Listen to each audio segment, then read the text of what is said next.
Good morning, guys. It's great to be with you. My name is Mike Guaglione. If you've never met me, I have the same last name as a guy who talks here fairly often. He's on vacation this week, and so you get me. Super happy to be with you guys. And I actually really mean that. You know, I was driving over here, and I was just kind of thinking through what we do. You know, church is such a repetitive, ritualistic process, right? And so you kind of come here almost mindlessly at the end of the day. It's just like, all right, well, I'm going to church, right? The older I get, the more I kind of realize that like every moment is a moment of either intentionality or just can be something that just happens to you, you know? You either happen to it or it happens to you. And I was thinking about, as I was driving over here, we're going to talk about something as big as technology, right? And I feel like the second I say that, everybody kind of like, you know, you get conviction immediately. Just hear the word, you know? And I just really, really pray that as I communicate, that the Holy Spirit really speaks to you and that something absolutely transformative does happen. And I think it really is all about what you bring to the table. You can always get something out of this, but it's very dependent on what you put in.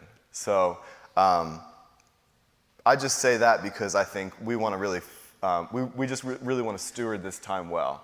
I know that this is not a topic that I am necessarily flourishing in. Hey, quick show of hands. Who's really, really got fruitfulness from technology in their life?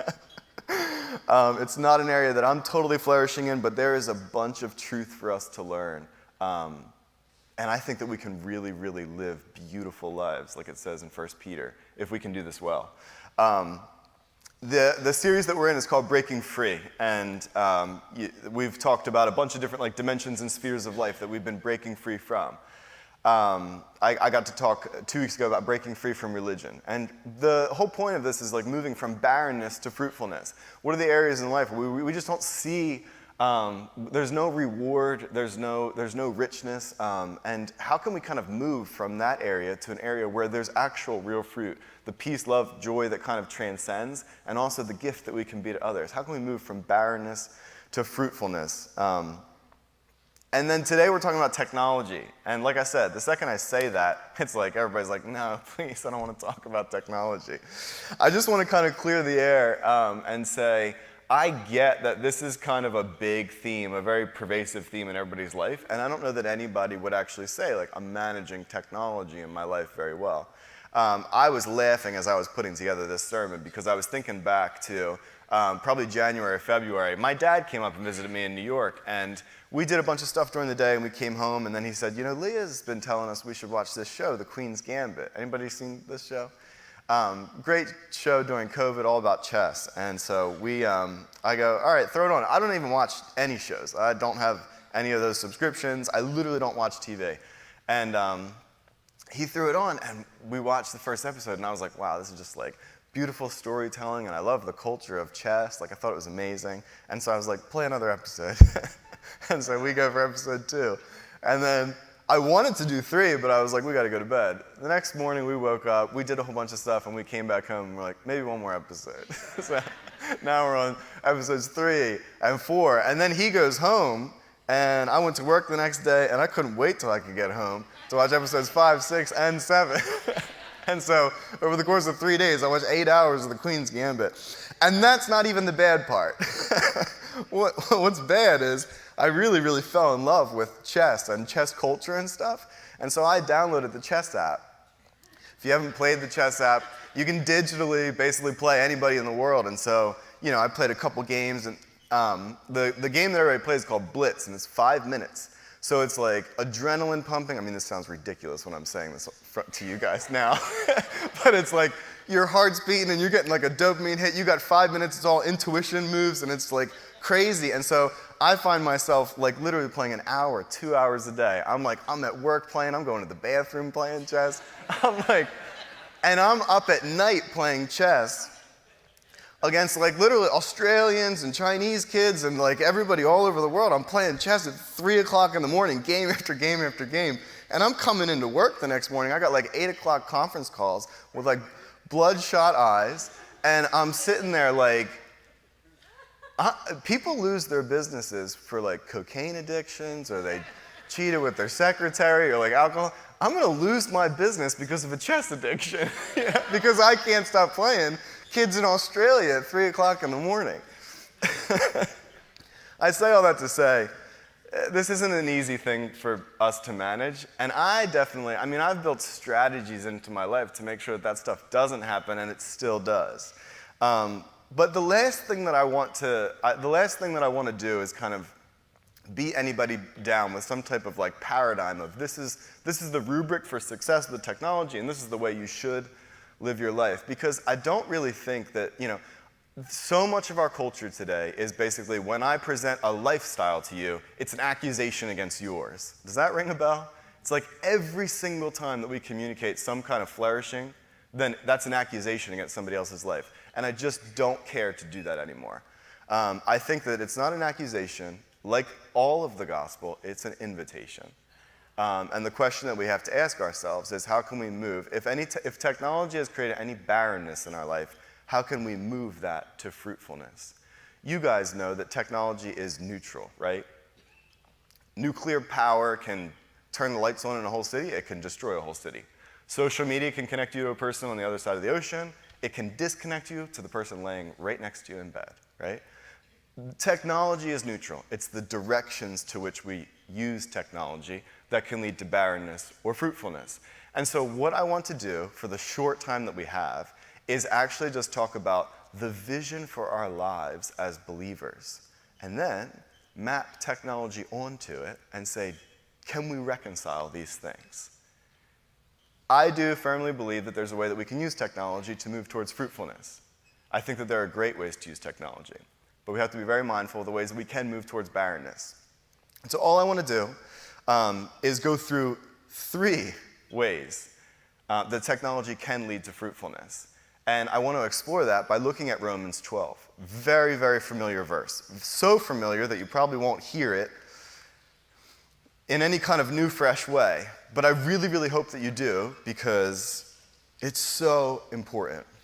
You guys know Paul writes the letter to the Romans. And I always pay especially close attention to Romans because this would have been the letter written to us, right? We are Rome. We are the empire of the world right now. And so some of the things that really resonate in this book should be the things that we pay attention to specifically as a church. If you know the letter to the Romans well, you know that there's 11 chapters of basically theology. Paul's doing a presentation of the gospel, why Christ had to die, faith versus works, Jews versus Gentiles, all that type of stuff. He's basically putting together a very concise description of this is the theology that you'll live into. But then when it gets to verse 12, the letter kind of pivots with a therefore. Whenever you see a therefore, it basically means in light of this, now what?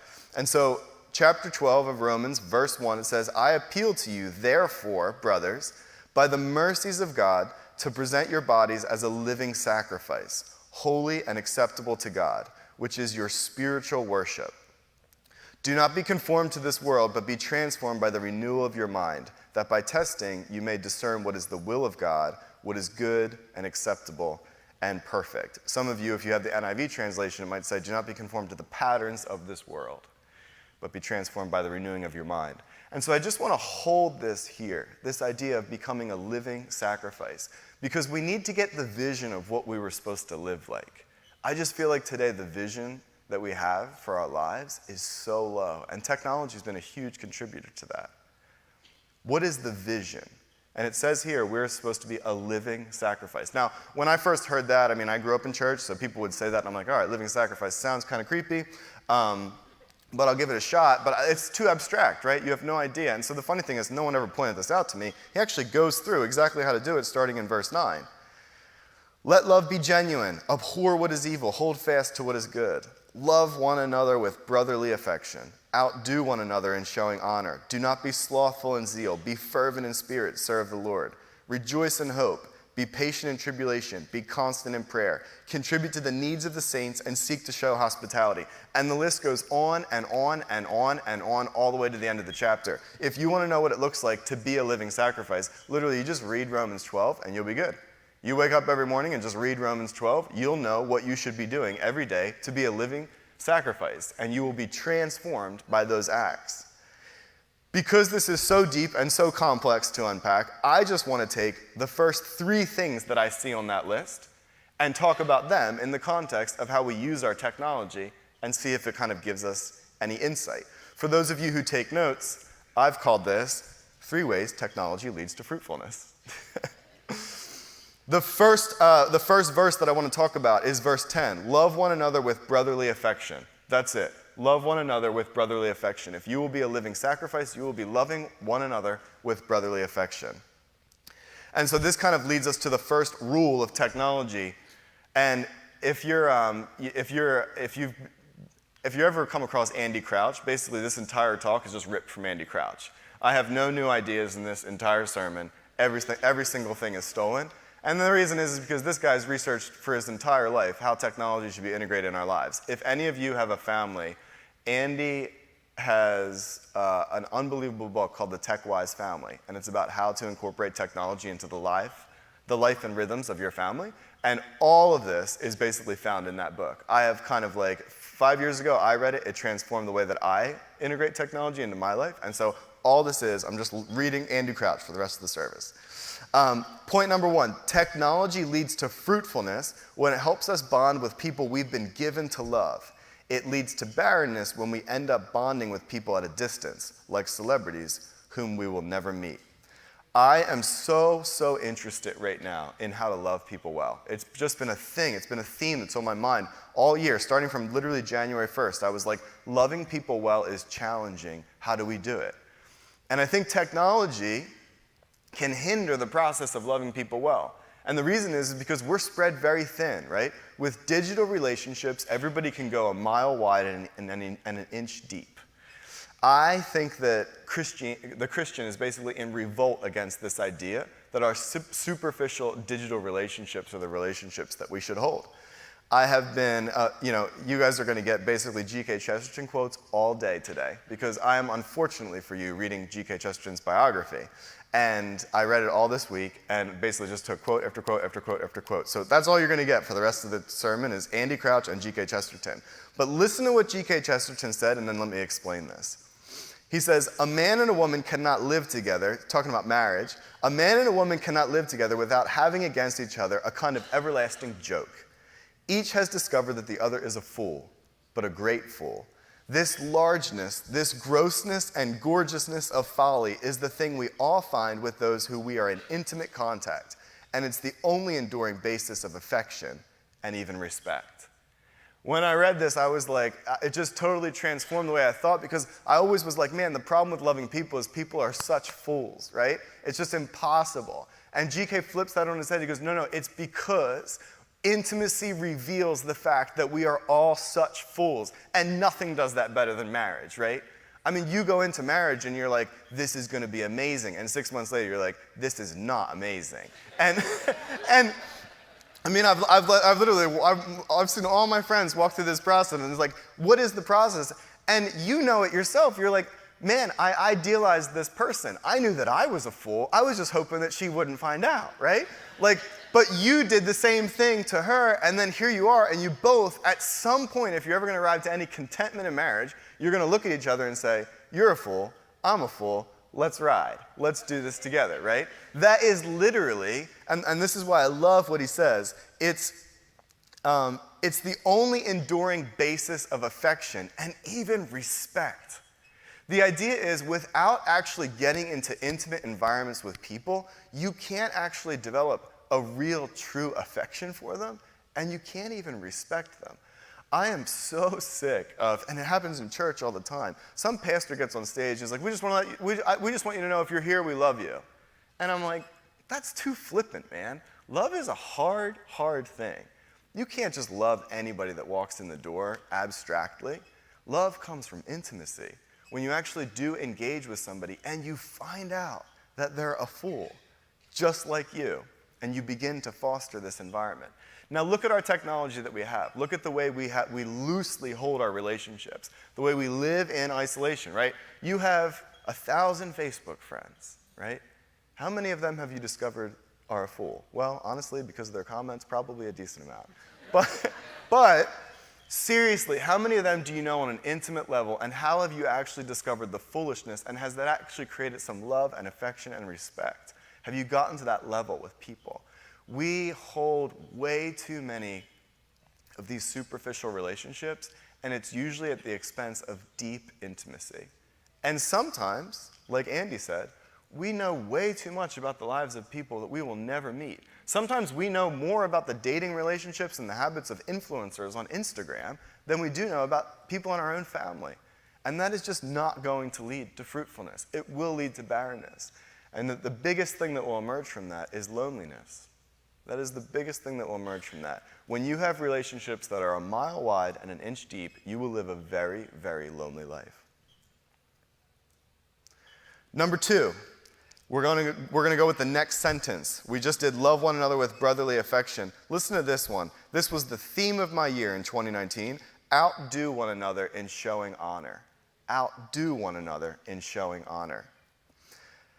Technology leads to fruitfulness when it starts great conversations. It leads to barrenness when it prevents us from talking with and listening to one another. I'm going to read that again. Technology leads to fruitfulness when it starts great conversations. It leads to barrenness when it prevents us from talking with and listening to one another. By a show of hands, who has recently this week had a great conversation in your Facebook comments? I've read some of them. It's actually hilarious. One of my favorite memes right now is somebody took a screenshot of that, like, you know, when you're on the plane and they hand you the thing of like, oh, here's like how to like, here's what to do in the event of a crash, and there's a person with like a parachute on, kind of like jumping out of the plane, and somebody like took a screenshot and captioned it, said, "The last molecule of serotonin leaving my brain as I click load more comments."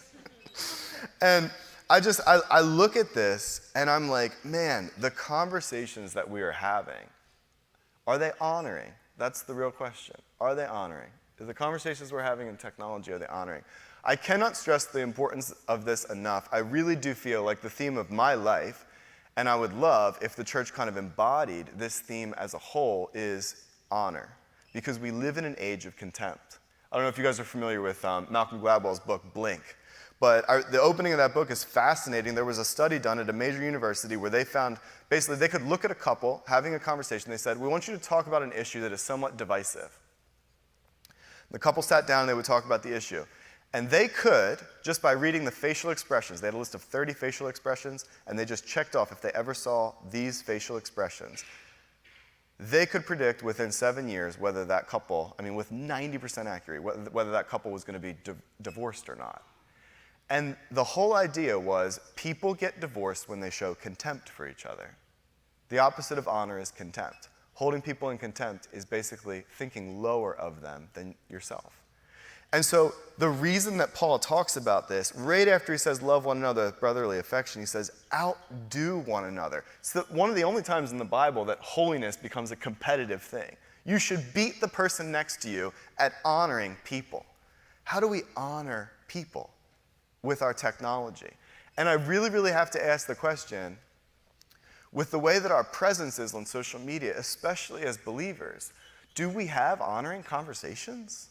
Like, are we actually listening and understanding and being empathetic and respecting that that person on the other end of a screen is made in the image of God? A very easy rule for life is if you wouldn't say it across the table, don't say it across the screen. But even more so than that, like, we should be people that honor people. I honestly feel like if we did this, this is the countercultural kind of thing. I laugh because I see like some of the stuff that people talk about most frequently on social platforms or whatever is like all the politics, right? And it gets insane. Like, the social platforms were not built to have constructive conversations. I don't care what anybody says.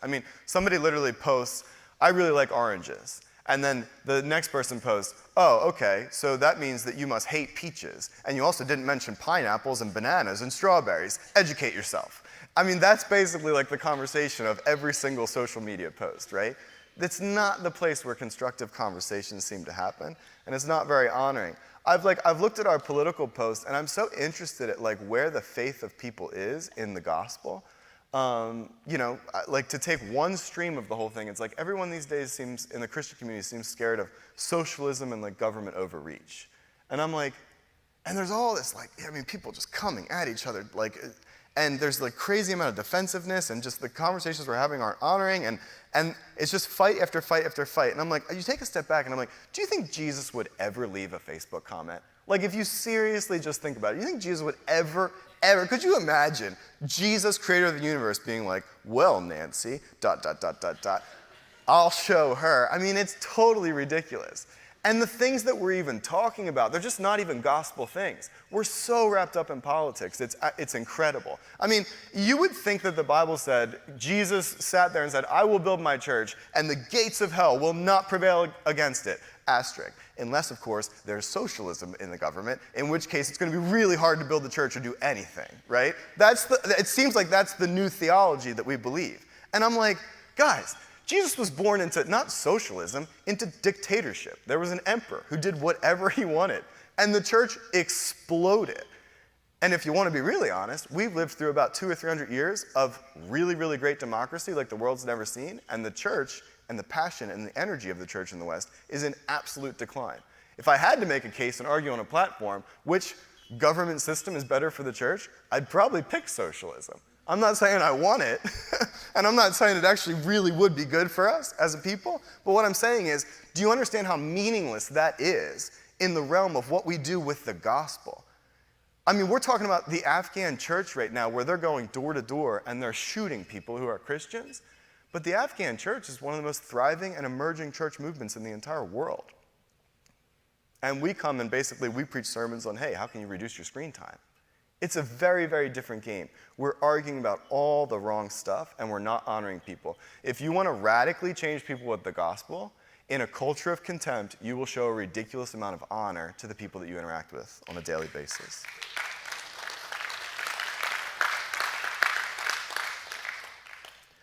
Last one, do not be slothful in zeal, be fervent in spirit, serve the Lord. Whew, this is a tough one. I'm going to put up point number 3. Technology leads to fruitfulness when it helps us acquire skill and mastery of domains that are the glory of human culture. It leads to barrenness when it encourages passive consumption. And if there is a word that sticks out in the way that technology works with us today, it is passive consumption. There's a very interesting kind of like, there's an interesting book that came out in the 80s. You guys may have heard of it. It's called Amusing Ourselves to Death by Neil Postman. Anybody ever read that book? Incredible book, so old now that it's kind of like, the predictions are so strong that you're like, this guy must have been like some kind of prophet or something like that. He was just looking at the way television worked. And he said, the way that culture is going to work from now on is that the medium is the message. That if anything important needs to be said through the lens of television, it will have to be entertaining first before it can be important. And he talked about this because there was in the early 1900s, you might remember, you remember the novel 1984? And that was supposed to be like the prediction of the dystopian future where the government was going to have this camera over all of our lives. They were going to watch everything that we were going to do, and we were all going to have to walk around with Big Brother looking over our shoulder. There's another novel that Aldous Huxley came out with, and that was called Brave New World. And it was kind of set in the year 1984, but it was a totally different thing. And it was a reaction to Orwell's book. And basically what Huxley was arguing in Brave New World is, listen, when the future comes, actually, it will just be, people will be so entertained, they'll be so medicated, and they'll be so distracted, they won't care about doing anything that the government doesn't want them to do.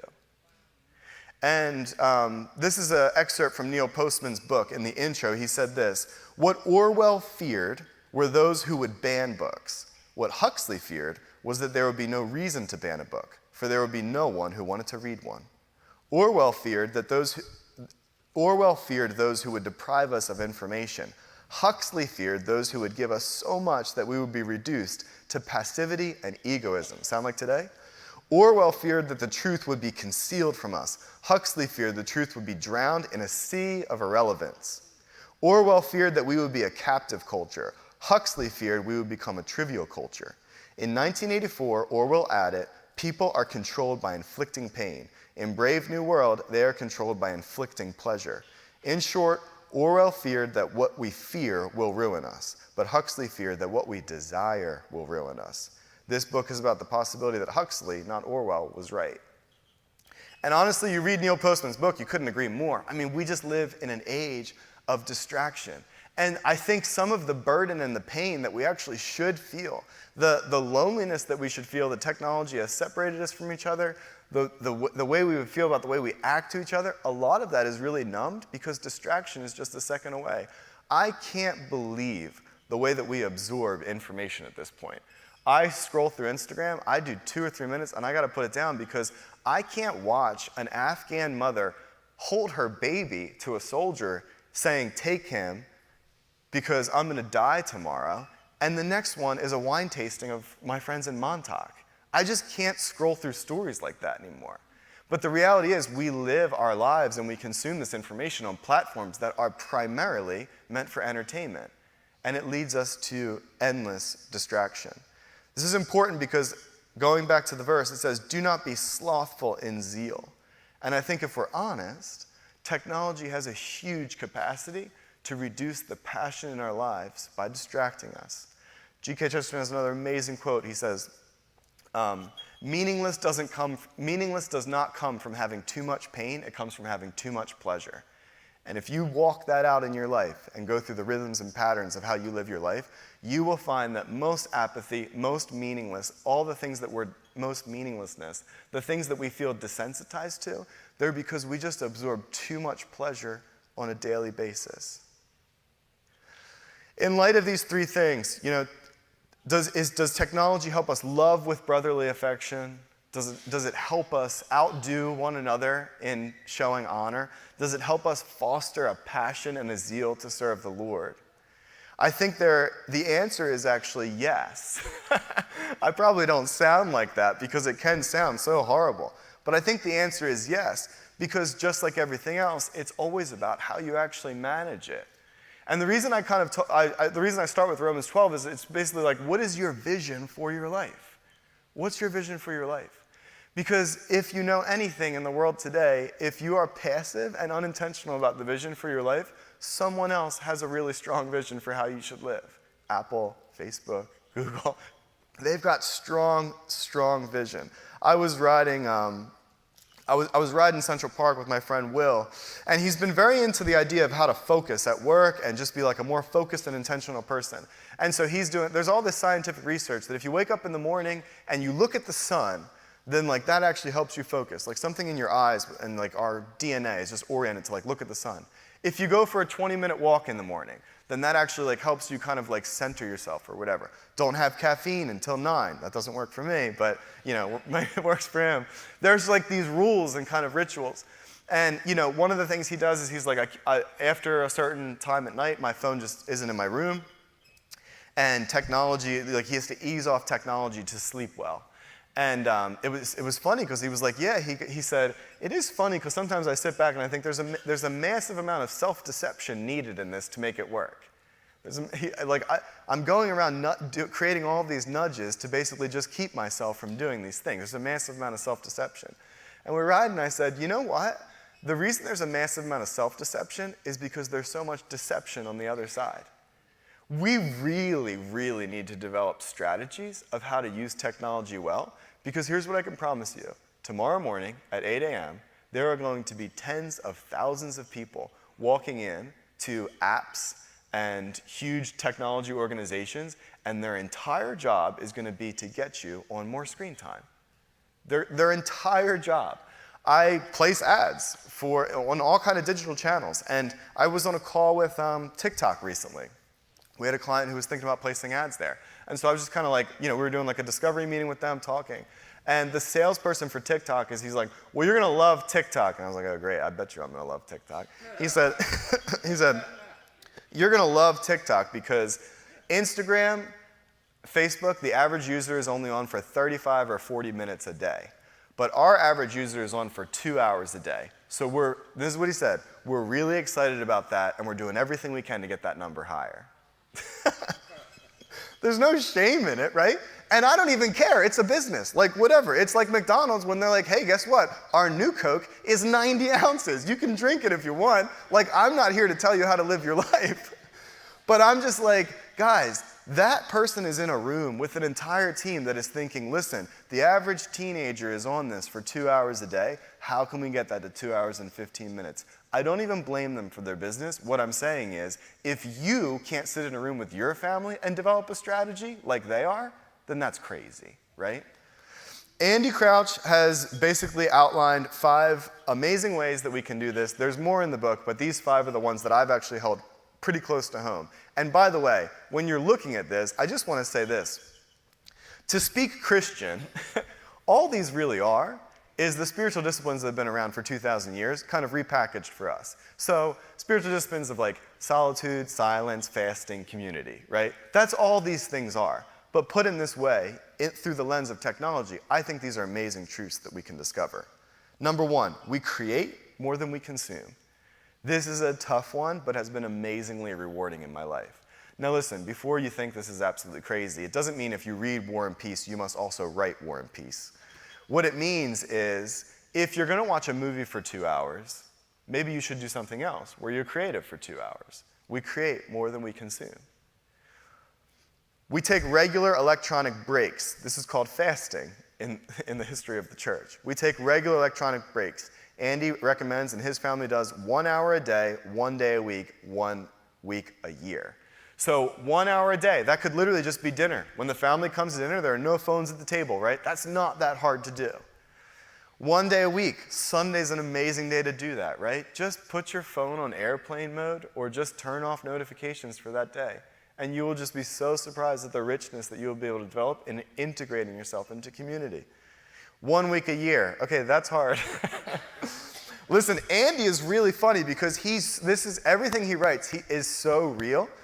I know Andy. He actually lives in Swarthmore, and he is frequently in New York. He works with Praxis up there, and Praxis is close friends of my church up there and what we do. And so I've spoken with Andy a couple times, and it was funny because I emailed him a question in August. He usually goes on vacation right around this time in August.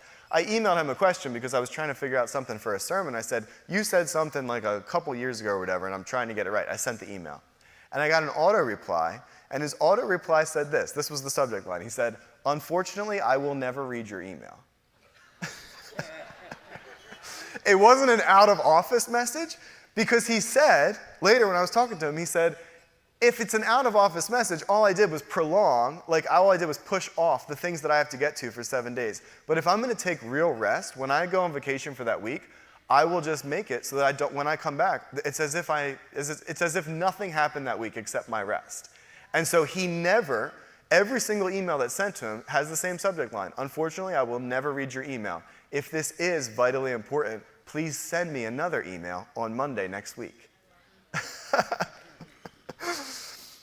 Number 3, we wake up before our devices and they go to bed before we do. I mean, you guys know this. I really do think the picture of modern man is a person laying in bed with that lit up glow screen face, right? That is the lowest form of existence that we could possibly long for in humanity. Put your device somewhere else. Make sure that your device goes to bed before you do. I love this one. We use screens for purpose and we use them together rather than aimlessly and alone. Movies are amazing, right? TV shows are amazing. Me and my dad got the chance to, technology as we speak. Movies are amazing. We're able to, I watched The Queen's Gambit with my dad. That was such a cool experience, and we get to share that. And there's tons. The things that we can do, just car rides, right? It's like car rides can be something of intense isolation, or 4 people together going somewhere can be amazing conversation. Where in life do you get trapped with 4 other people? And it's like, hey, if we've got no phones and no distractions, I guess we should just talk to each other, right? Let's find out what kind of fools we are. We show up in person for the big moments in life. This one is super important. I just feel like the world basically has encouraged us, and COVID expedited this process. This idea that fragmenting and living in isolation is a good thing. And I'm not saying anything against the pandemic. There's a real pandemic, and there's tons of, we've done incredibly smart things in how we've managed some of this stuff. But in the future, as we kind of walk out, we will have to make decisions of how we will live our lives, and we've become very comfortable with isolation through the pandemic. We need to show up for the big moments in life. Weddings, funerals, birthdays, we need to be present and in person, probably without a phone in our face. It's just a really, really amazing thing when you show up for those big moments and experience them as a human being. So I love these things. I would take a picture of them, write them down. These are 5 strategies that I've adopted in my own life. And I think they lead to a ton of fruitfulness. I always want to leave with something encouraging, you know? Like, I think, like, so much when we talk in church, like, I'm always like, my dad laughs because I'm like, the reason I can't get into church that much is because church always seems so sad. Like, worship seems sad and preaching seems sad because it's basically like, you're not doing this and you're not doing that, whatever. And I want to get away from that idea because I say all these things because I feel like I'm preaching to the choir. Everybody knows that technology can have these detrimental effects in life. That's absolutely 100% true. But what's the vision and what's on the other side of it?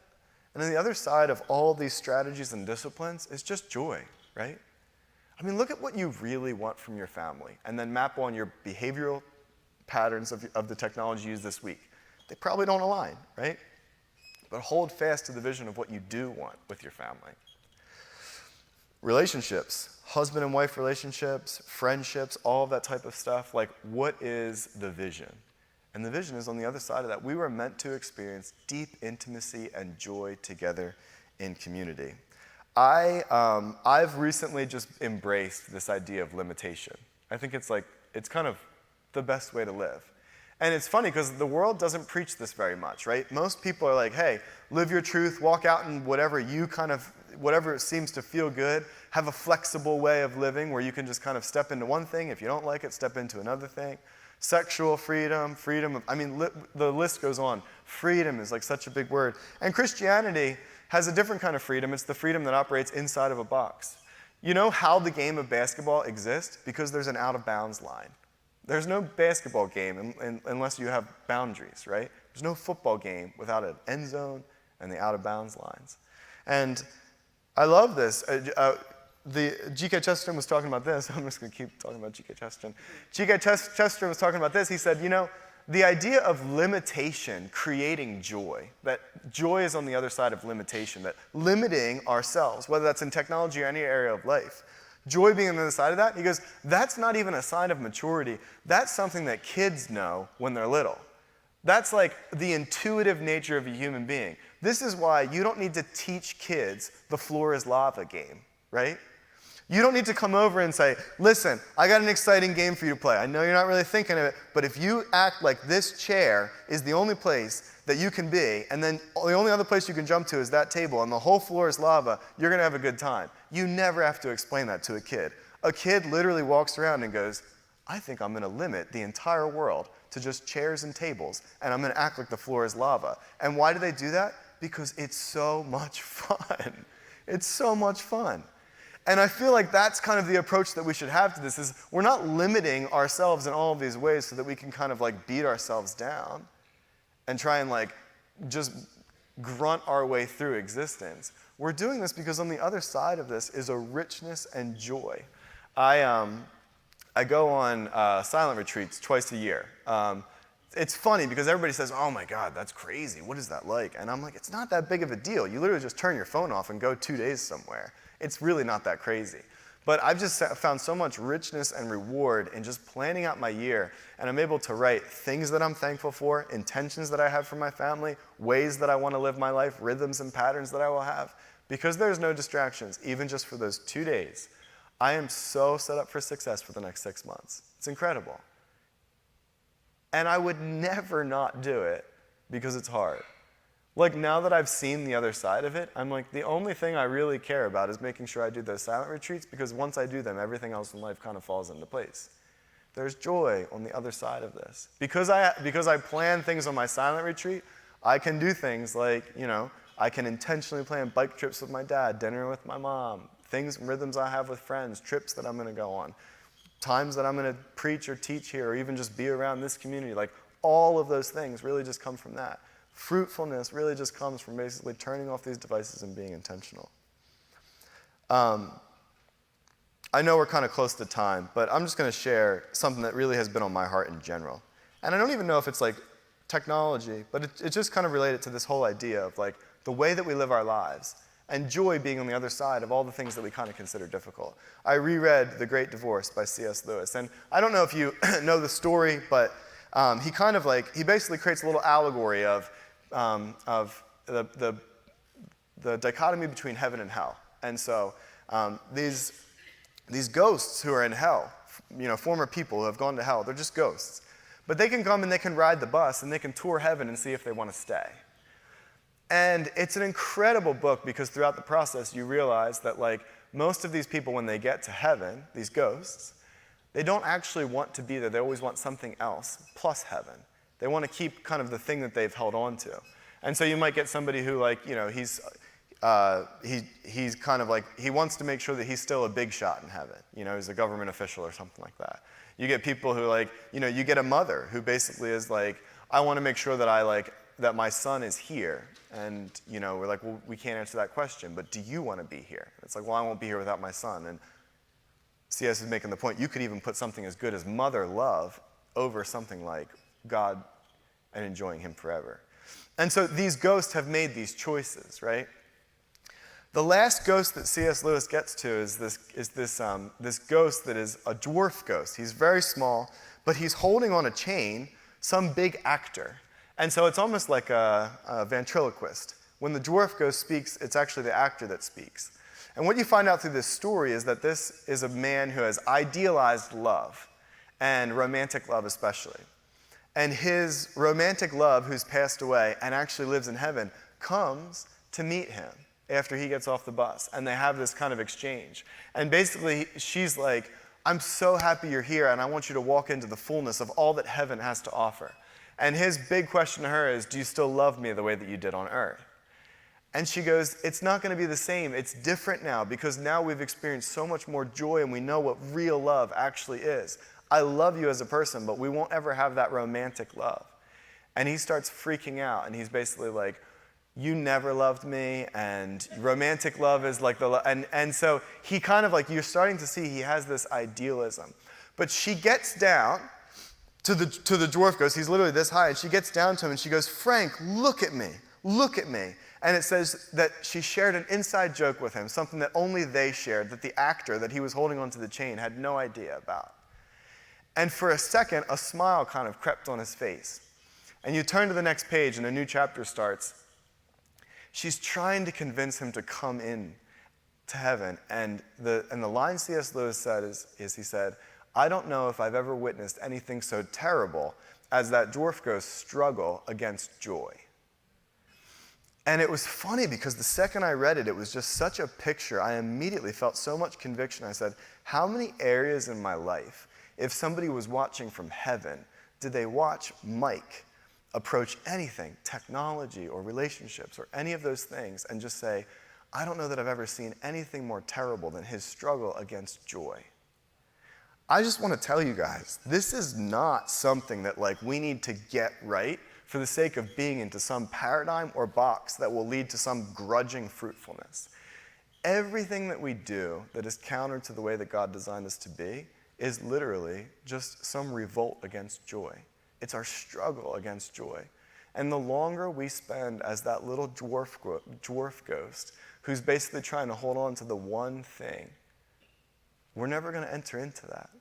And so that's I just want to encourage you that none of this stuff needs to be hard work, that the payoff is huge, that you do these disciplines for what's on the other side of it. You have richness with your family, you have richness with your relationships. Listen, if the church is going to be anything in the next couple decades, which a lot of people are skeptical about, it will only come from us actually limiting the things that the world tells us we need to do. Going back to Romans 12, don't be conformed to the patterns of this world.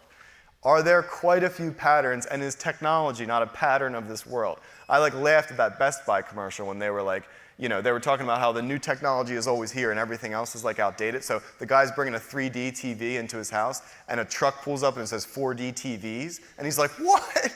And then there was like a press conference or whatever, it was like an Apple press conference, and the guy's standing there and he's like, with this, and he reveals the phone, he says, everything else is obsolete.